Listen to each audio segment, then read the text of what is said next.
In die Kabine. Guten Appenzeller Parkquest. Today we will make the first lap with Dex's new bike. So we will celebrate it with a little lap around Schindelegi Einsiedeln. I like the word celebrate.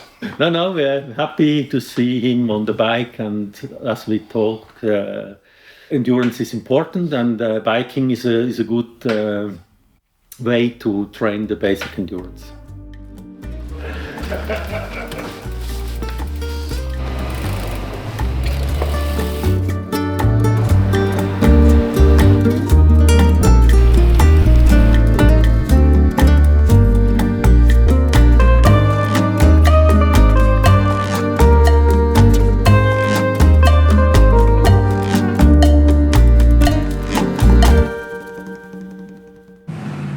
CarbarnRaceworx is back in the GT Winter Series. Once again, Dexter Müller takes on the challenge. Solo in the cockpit, maximum track time, maximum learning. Every lap a step closer to what's next. We are down in Portimão now. We've had a lot of free practices. Perfect for, getting back into the groove. But I have to say, it's around about 3 hours of practice per day. Sometimes it's a bit extreme, but all in all, we're quite happy. I think it's quite a positive thing. But I think the most difficult part of the GT Winter Series is definitely the weather conditions. For sure, also in the wintertime, there's a lot of temperature differences. I think that's the most difficulties for the race driver, also to adjust all these cold temperatures, as well like the warmer temperatures, what can happen as well in January here in Portugal or Spain. I think that's the most difficulties here in this series. And now the moment has arrived. The first race is just ahead. After intense practice sessions under mixed conditions, we're ready to see what comes next. Let's see how CBRX will rise to the challenge.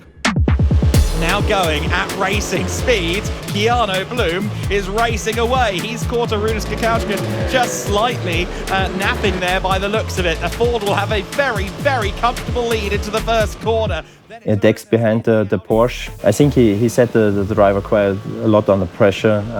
It was really good to see. I think he felt quite well in the car. Especially, we did a lot of testing there. It was good that he set him under pressure and he could overtake him directly on the straight for T1. Yeah, was a perfect overtake in T1 outside. It was great. So this is after I've overtaken the Porsche, I managed to pull my lap times down substantially. So I wasn't held back quite as much because you're not fighting anymore. So basically, you have an opportunity to really bang some lap times out, and I kind of pulled away. And then I was hunting down the next competitor, which is not in the same class. This is now an AMG, but a GT2. So substantially more power, but not quite as effective in the aerodynamic direction. You can see that now here. He was struggling a little bit, I think, in some of the faster places, probably tire wear was quite high. And then eventually into, I think it's corner 13. I think in corner 13, finally, I managed to get the inside line on him and then pull a gap again, which is unusual place because afterwards, you got to be careful that he doesn't catch up to you on the straight, because on the straight they're much faster than we are. Here with the Ferrari, it was just well made.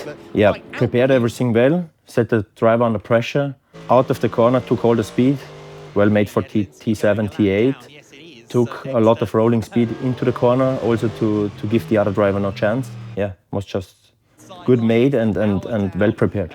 As a continuation to the previous topic, this is another back marker. And the objective here basically is to try and get past them as quickly as possible with minimum amount of time loss or performance loss. And I think that's basically what we're looking at here. I think he saw the blue flag, he gave a little bit of space, and then I was pretty much done with it. So maybe I lost a couple of tenths here and there. Very good to see people getting out of your way, and then you're free to get on with your job. Here on the fifth video with the Ferrari, definitely was also spot on, and a little luck as well. Like the guy really closed up the door, so just sometimes also calm down, wait a little bit, just overtaking after the corner. But he took out the speed perfectly well for the T4 and well prepared for the overtaking until T5. Perfect. The first race is in the books, and what a start from Dexter Müller. Now, all eyes are on tomorrow. The weekend is far from over. The second race day is already underway. Race 2 is done and dusted. With mixed conditions on track, the field stayed cautious overall. CBRX kept it clean and composed.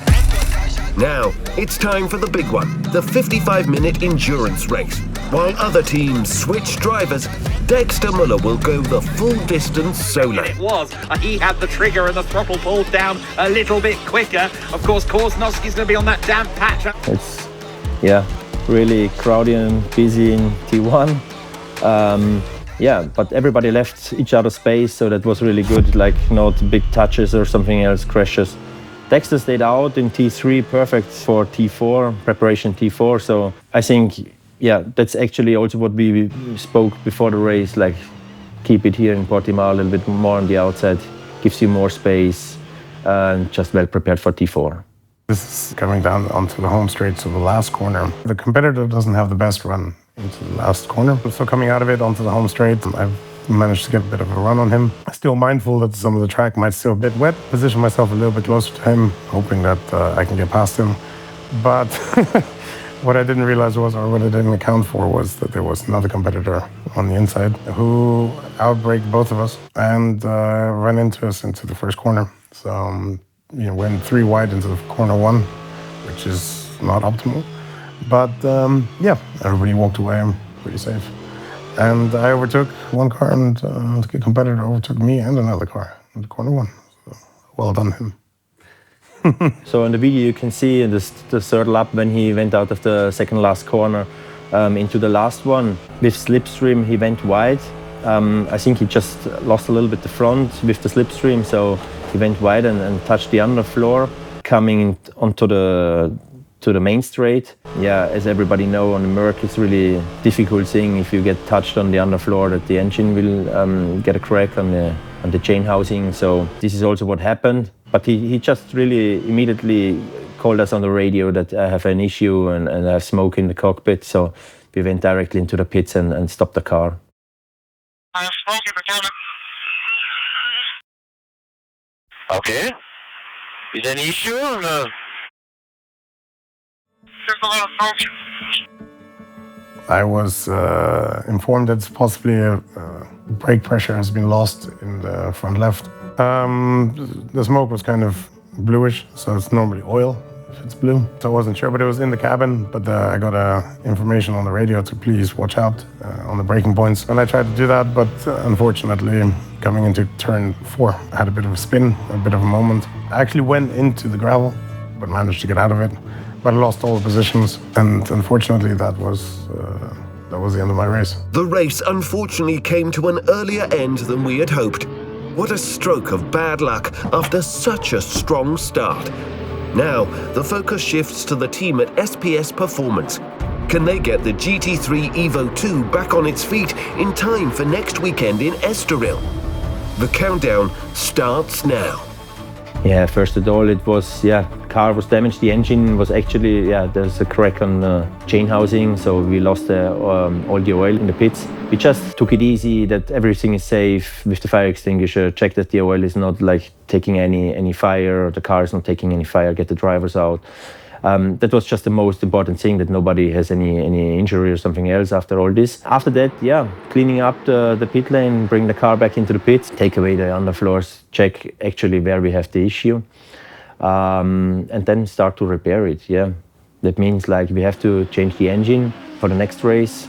Changing the engine means like in a Merc, a lot of work to do. So also taking out the gearbox, torque tube, all the stuff goes down by a package. We have a good crew, we have a good support, we have all the spare parts, so we just keep on working.